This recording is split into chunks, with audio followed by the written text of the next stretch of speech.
emang bener ya NPWP istri harus gabung sama NPWP suami?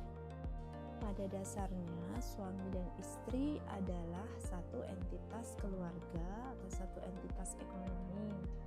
Jadi sebenarnya masing-masing tidak perlu punya NPWP sendiri. Namun dalam hal istri mempunyai penghasilan dari lebih dari satu pemberi kerja atau tipikal pekerjaannya itu adalah pekerjaan bebas, seperti misalnya dokter yang praktek di beberapa rumah sakit, atau notaris yang melakukan pekerjaan bebas, atau pekerjaan-pekerjaan lainnya yang tidak diterbitkan bukti potong dari satu pemberi kerja, maka untuk suami dan istri ini bisa mempunyai perjanjian pisah harta.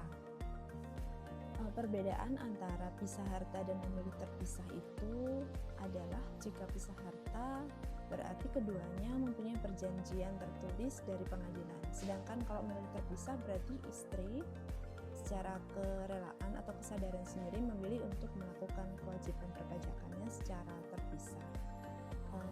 Efeknya atau dampaknya ketika pelaporan SPT di konteks, jika dua orang ini memilih terpisah atau pisah harta, akan ada lampiran tambahan yang memperhitungkan ulang antara penghasilan suami dan penghasilan istri. Maka dari itu, demi kesederhanaan penghitungan bagi suami dan istri yang dimana istrinya itu bekerja hanya di satu pemberi kerja, DJP menyarankan untuk kembali ke peraturan awal, yakni istri ikut pelaporan perpajakannya dengan suami. Nanti penghasilan istri akan dilaporkan sebagai penghasilan yang bersifat final.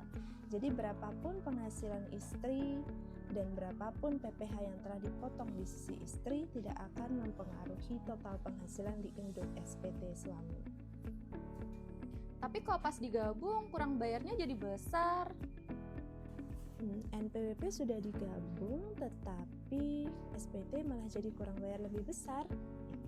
Kawan pajak, bagi penghasilan suami istri yang NPWP-nya digabung atau pelaporan perpajakannya digabung, untuk penghasilan istri tadi seperti yang sudah disampaikan masuk di penghasilan bersifat final di lampiran 2.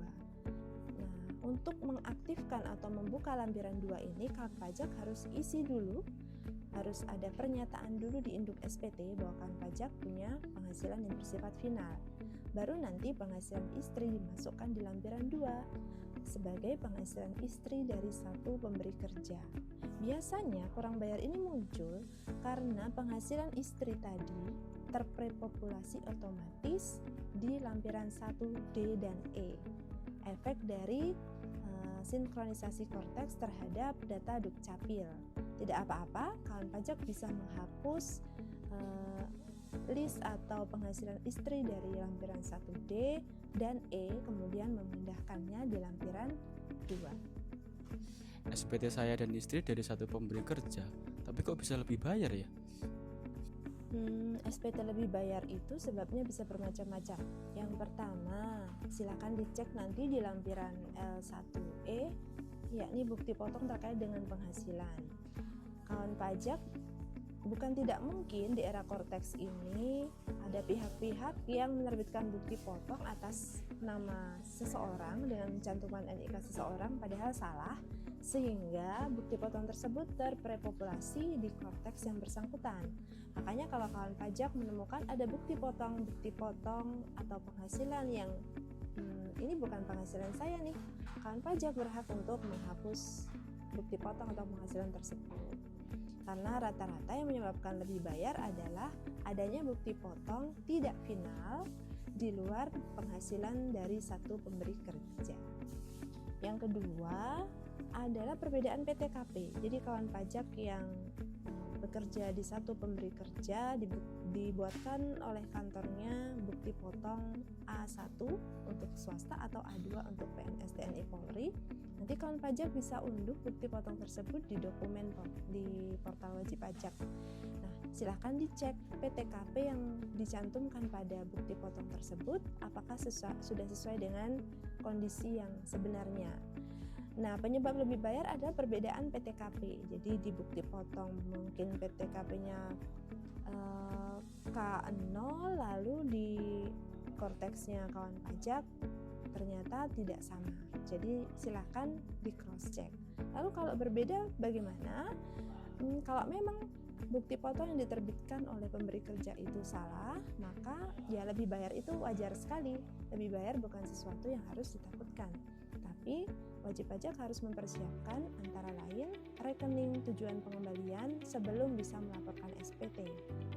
Update nomor rekening ini dilakukan di luar modul SPT ya kawan pajak, yakni di modul portal saya, perubahan data, perubahan identitas. Nah, untuk approval dari update nomor rekening ini dilakukan dalam jangka waktu maksimal 1 hari kerja. Kalau misalnya sudah terlanjur klik bayar dan lapor dan sudah tercreate billing, solusinya gimana ya untuk membatalkannya?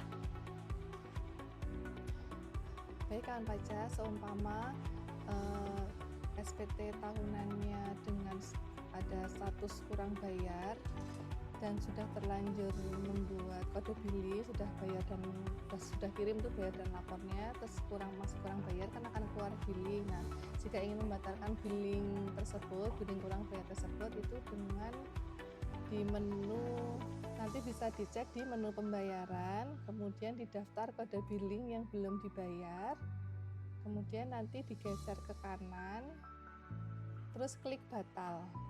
Nah, nanti setelah itu kita akan menunggu sekitar 10 menit, maka konsep SPT-nya akan kembali ke konsep SPT. Jadi bukan di menu SPT menunggu lagi, tapi akan kembali ke konsep SPT.